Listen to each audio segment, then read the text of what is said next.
Wow, I gave you guys a chance to see episode 4 for Power. And now we looking at a situation where, well, the moral of the story is this. Ghost is in a dilemma that he's never been faced with before in his life. And it's not just the incarceration, it's the loss of control. Ghost is used to being 3 steps ahead of everybody. This time he's not really in control of anything. And this is about, and what they call this is the dark point. This is the fallout of all the decisions that ghosts have made as far as keeping Angela around, keeping Angela alive, and doing all these maneuverings so that everything would turn out okay. And now he's looking at, is it even worth it? Because in the end, she's locked Ghost up. This could force Ghost to go in a darker direction as far as him being the business owner, the one who stayed out of jail. Ghost was always the one that had the clean record and was always squeaky clean.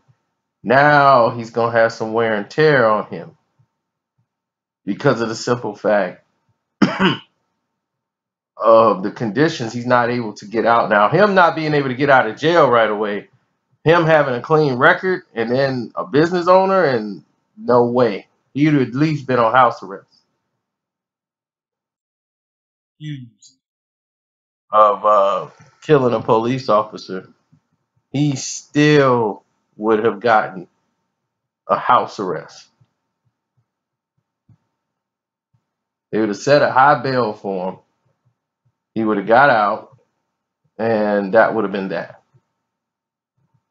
Now, you're going to see more of a fallout between Tommy, who's now asserted control of the whole drug empire, because Ghost wants no part of it. He wants to be completely legitimate. Tommy wants to remain a drug dealer. He feels, I want to do this till I die because this is my mentality. This is where I want to be. This is where I want to live. Now, you're looking at a whole different type of formulation of events that's happening here. You have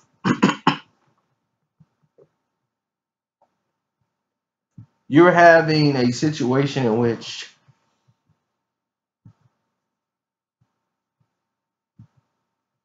excuse me, you're having a situation with Tommy and Dre, who's very ambitious, who's only been there for a few months, thought he's worked his way up to become distro because he's trying to get up there no matter what. And Kanan's alive, and we all know that he's working with Kanan, and but he doesn't want to be, but he's attached himself to Kanan early on. He thought Ghost got rid of him, but Ghost didn't. Now he's back stuck dealing with Kanan. Now, when you're juggling 2 sides, one side is going to overturn the other. And right now, Tommy don't trust Dre.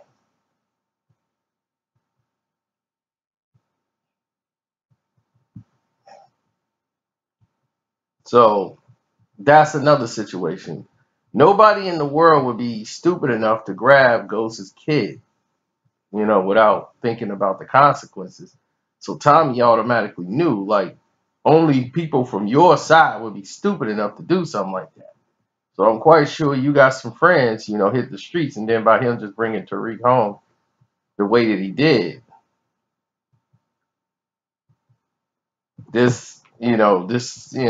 all this, that's nobody, he made it up. That ain't flying with Tommy. Tommy's from the streets.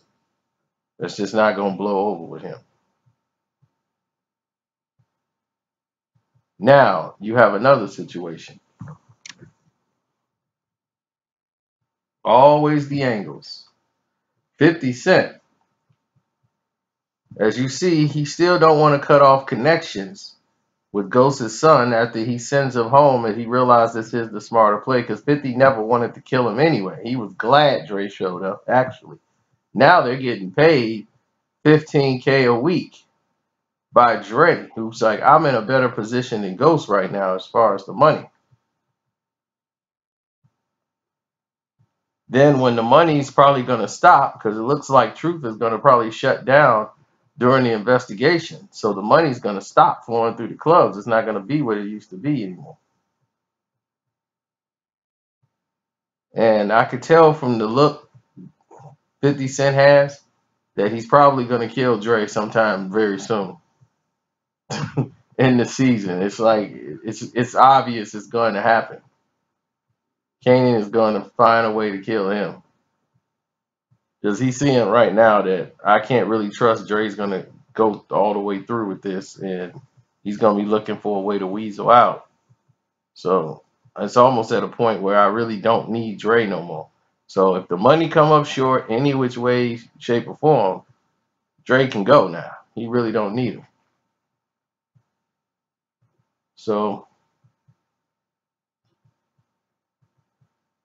from that standpoint, we're going to see what happens. But I was definitely impressed with season one. We saw Lala appear. Tommy was hiding and protecting her while she was gone because killing her wouldn't have made sense. Because she owned the boutique where they washed the money. So why would you kill her? And I kept telling people that she's not dead. But now I guess they believe me. So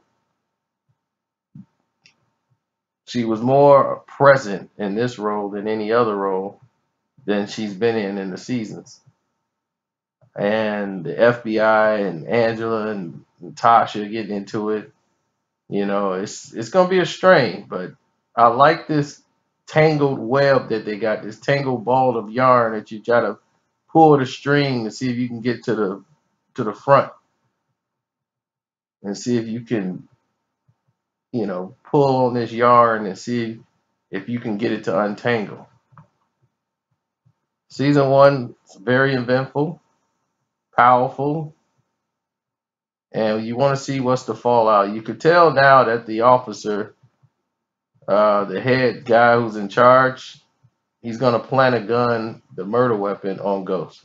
You could tell that because he was going to throw it in the ocean, changed his mind. So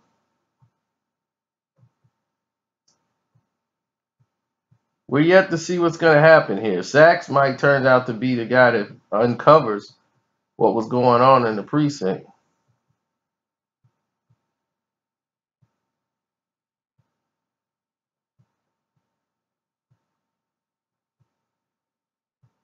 But this is FBI, you know, protocol. They got the Eastern Division. They have, and now the Eastern Division wants to run the whole operation because of the way they handled the Lobos case and everything else. I'm surprised they didn't bring anybody else up there for their second, and instead of taking someone else from the office because of, you know, the scenarios of what happened, that they wouldn't just take the entire case and Eastern would run it.